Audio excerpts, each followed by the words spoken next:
What's up, people? It's Alternative Voice yet again, and I figured I would take a moment to address the issue of police worship. See, police worship is sadly still alive and well in our country and very, very strong. They are often portrayed as heroes who risk everything to protect the innocent and uphold the law. Well, that's not really the case.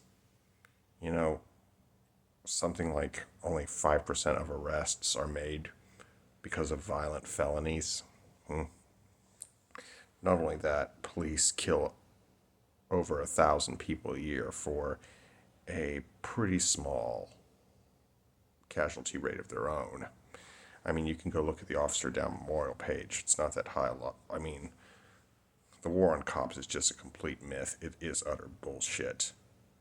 And I mean, just look at the Officer Down Memorial page. I mean, you'll see deaths from automobile accidents. Yeah, you'll see some from gunfire, but automobile accidents, now COVID-19 over the past few years, you'll see stuff like heart attack. You'll see, a whole bunch of other things. And 9/11 related health problems and blah, blah, blah, blah, blah. A lot of them are just accidental, not even related to trying to apprehend a suspect or anything like that. They have, however, shot unarmed kneeling men, such as Daniel Schaefer. They have kneeled on the necks of handcuffed men like George Floyd and Tony Timba. They have shot unarmed people numerous times while they were running away and had no weapons, you know? And I do recognize that a lot of you are thin blue line people out there who say, everybody hates a cop until they need one. Well, guess what? If the cops are not a lot different from gang members in this country nowadays. And, something, when the government turns tyrannical, a lot of people think it's going to be the military that's going to be the primary threat. It's not. It's going to be the police. You should worry about the military, but you should really worry about the police because they have been indoctrinated for decades now to think that they are at war with the people, with society. They're like, oh, it's dangerous out there, blah, blah, blah, blah, blah. And I know there's a lot of right-wingers out there, not just right-wingers, but for the most part right-wingers who are all like thin blue line and all that crap. And we love our guns. Well, and you're always talking about come and take it. Well, guess who's going to come and take it, motherfuckers? The police. Who else? Do you really think David Hogg is going to show up? Do you think Ralph Northam is going to show up? Do you think Gavin Newsom is going to show up? Do you think, Beto O'Rourke is going to show up and do it? No, they're not going to do it. That's not what they do. They are going to, when they get into power, they are going to make law enforcement do it. And if they're ordered to do it, they will. See, cops get huge paychecks. I know they say they're underpaid and thankless jobs. It's like underpaid. It's like a lot of them can make 40 or 60, anywhere from 40 to 60,000 a year starting out. Some of them can even make in the six digits in like Anchorage, for example. That's not underpaid, and the job is not that all that dangerous. I mean, pizza delivery guy is more dangerous. Farmer is more dangerous. Cashier on the graveyard shift is more dangerous. Alaskan king crab fisherman is more dangerous. Lumberjack is more dangerous. I could go on and on and on, but I'll stop right there. But, you see Moulin Labe plus Thin Blue Line equals oxymoron. Interestingly enough, the people are like, oh, the police are bad, but we need gun control. And I'm like, the world is just full of idiots. And it appears they're not limited to one side of the political sphere. And you see, that's just the reality we're living with. And the cops have a code called the Blue Shield of Silence. You can look it up. And cops will often not rat on each other. And you may think, oh, this guy's officer friendly, such a nice, good guy. Well, if he's not willing to rat on his compatriots, he's an enabler, and therefore not a good cop. And oh yeah, the heroic response of our police departments. Really, they're heroics under fire and selfless service. I didn't see too much of that at Uvalde. I didn't see much of that at Pulse Nightclub, Stoneman Douglas High, Medallia Bay in Las Vegas, or at Columbine either. Nope, the police just hung outside for extended periods of time while the gunmen slaughtered innocent people. And in Uvalde's case, it was prepubescent children. You know,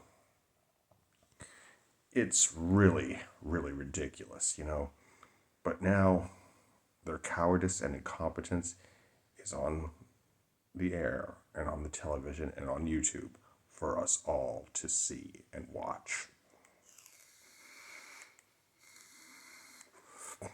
And there are, homeless encampments that the police raid and destroy. You know,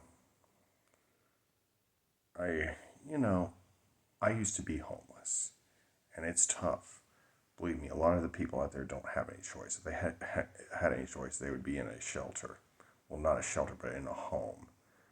You know, it's like they just like to rough up homeless people, rough up peaceful protesters and things like that. And we really need to do something about this. We need to get educated. We need to educate others. We need to inform them about what's going on. And it's the fact that we allow this to continue. It's just unacceptable. I am here to fight for justice. I'm here to fight for what's right. I'm here to fight for the rights of every man, woman, and child in this country. And that's why I'm making this video. And I will make many more like it in the future. And I have made many like it in the past. I'm just doing what I can. But I need your help. Share this video. And it's just, in this country, we have been brainwashed into believing a whole bunch of bullshit. And it needs to stop. We need to start thinking for ourselves and thinking critically. And those two skills aren't really taught anymore. No, absolutely not. They want a bunch of... Public schooling is not for education. It's for indoctrination. It's just that simple. And, this whole situation just needs to be resolved. But we need to hold them accountable. And the police are often very underskilled. They are not given that much training. And a lot of them can't, the majority of them cannot pass a test to become an armed security guard.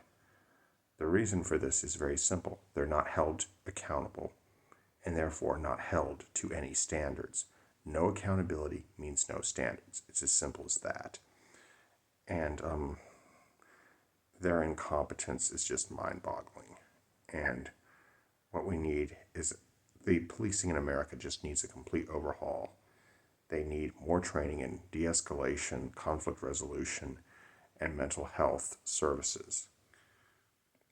They do not need a bunch of whiz-bang warfighter toys. Hell, Sean Ryan even told this story where this police department got $10,000 night vision equipment, and they couldn't pay him to train the SWAT team how to use it. And they were in a pretty brightly lit urban area, and all Sean Ryan's asking price was $300 per head. And it's just, they keep getting away with murder every day. And they regularly get away with shit that would get soldiers dishonorably discharged if they did them in theater, you know? But hey, it's not really even surprising anymore. And sadly, that's really bad because it's not surprising anymore. We know we've reached a precipice. And what we need to do is we need to fight. And I don't mean it's time to pick up our guns and go and blast away. No, we do not need to do that. That would probably do more harm than good. I'm not urging anyone to act out violently. Just the opposite. I believe that's counterproductive. And it would only give politicians, activists, and bootlickers and police unions all the ammunition they need to fight their political wars. And right now, I'm fighting for you. I'm fighting for every American citizen. And I'm just standing up for what's right. And I will look for more opportunities to do that in the future. Oh well, that's all for now. Be sure to like, comment, share, and subscribe. Be good, y'all. Peace.